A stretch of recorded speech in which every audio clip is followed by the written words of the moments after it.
All right. I have wanted for the longest time to do a video like this, but I was essentially like, I don't know how to put this into words, but you know what? I don't care anymore. I am just going to say it. I don't want Sanguinius to come back at all. I do not want Sanguinius to come back. It's not just him. I don't want Conrad to come back. I don't want Alfarius to come back. Yeah, but what about if it's Omega? It doesn't matter. There's still one of them out. You know as well as I do that it's Alfarius or Omegon or whoever, they're probably still going to be out there. They're probably going to write that he survived Gilliman's fight in the Scouring. You know it. I know it because models. Um, I don't want Ferris to come back. I want dead to remain dead. But Multi, I hear you say, you went on about a whole tirade about how much you wanted Yarick to come back, and you celebrated Yarick's return in Warhammer. Very true, but here's the difference. Yarick's whole death in 8th edition was vague and kind of not great, shall we say. Let's put it in like calmer terms. Like it was not written well. It was left up in the air and kind of BS, if I'm being honest. It was very much BS. So Yarick was the only character I was okay with coming back, and as long as they could make a good excuse for it. Now, the whole excuse that he got his he got stomped by Gazgol in a duel. Okay, that makes sense. I would have, like I said before, I think it would have been cooler if they did kind of play into the whole thing that maybe Angron offed him and maybe say that he just got into a fight with Angron and lost, and that's what messed him up. But I'm cool with it being Gazgul because that's his arch nemesis. Of course he's going to curb stomp him. And of course they're going to get into a fight. So I'm cool with it. So yeah, it's a reasonable explanation to explain why he's here and what happened to him. And again, we utilize Gazgul in the storyline. They're arch enemies. Of course they're going to fight. Now, this brings up my point as to why I do not want in any way, shape, or form for Sanguinius to return.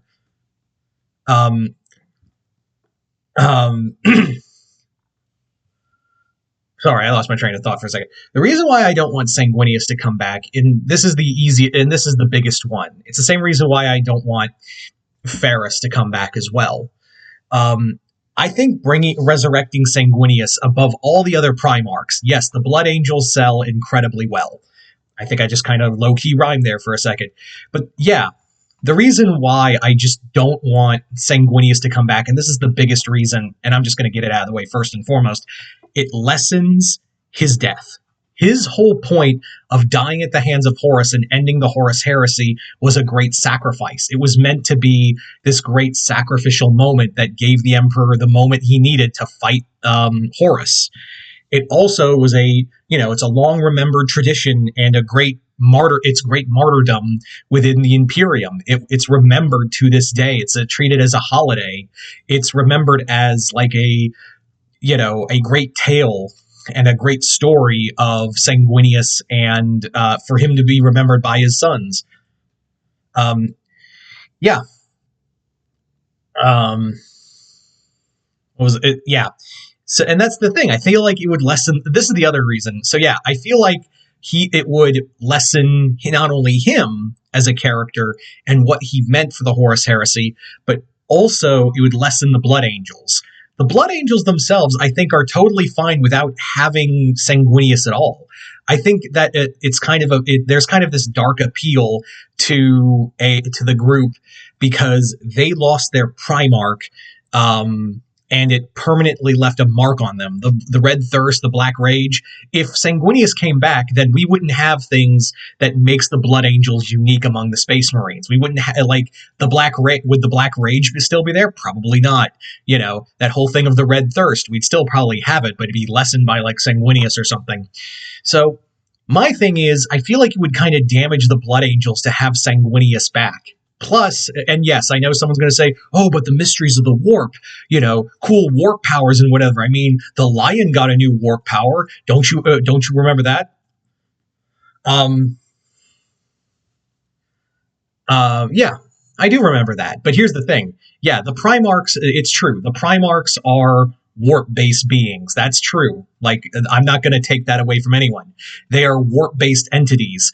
But there's a difference thing between, lions forest walking and coming back from the dead. And I know someone's going to bring up, but Dante saw Sanguinius during the devastation of Baal. Yes, as a vision. Oop, sorry. Yeah, as a vision. And Sanguinius could be somewhere with, like, some kind of piece of him could live within the Sanguinor. That's a possibility. But again, if they fully brought back Sanguinius, that lessens the characters on a whole. The Blood Angels are built around the sacrifice that their father gave at the end of the war to fight Horus. I feel like it just damages it. And also the whole thing of Sanguinius as a character, of this whole moment where he knew from the get-go that, like, his fate was coming, and he knew what was about to happen. So I'm just kind of like of the mindset of, it would just be, I know Sanguinius's model and the Blood Angels are incredibly popular, but to bring back, the one guy who we know gave his all and gave everything he had to protect the Imperium, to give the Emperor the moment he needed to slay Horus, would kind of just be like a rug pull.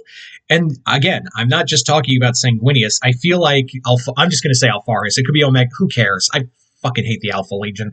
If Alfarius came back, like, I don't want Alfarius and Conrad or Horus to come back. And yes, Horus came back, but that was a clone and it was soulless. Yeah, I don't want Horus to return. His whole thing was that he was destroyed body and soul by the Emperor in their final battle.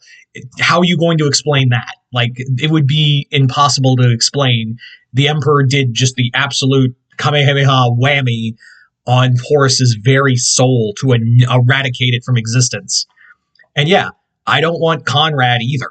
Like, first off, Conrad and Alfarius suck. But again, their deaths kind of have lasting images on the legions. Now, yes, Omegon, or whatever. Omegon could come back in the Alfarius could come back, the whole twin thing. So there's a possibility that one of them comes back and technically be like, oh, it's like a resurrection. Yeah, it's a twin, totally different story. But yeah, I just don't like the idea of resurrection, because especially, and yes, this is coming from a guy who loves comics. I'm fully aware that, like, I'm a dude who loves comic books and resurrection happens all the time. But I don't want that to be a thing in Warhammer, because I want death to, like, mean something in the Warhammer universe.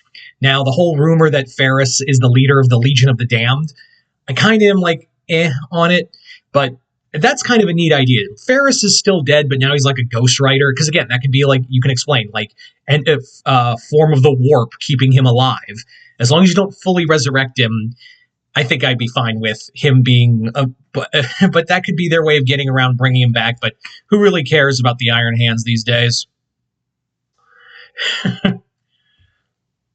Anyway, so I don't know. I just wanted to do this video because I'm just like, I just don't want the Sanguinius to come back.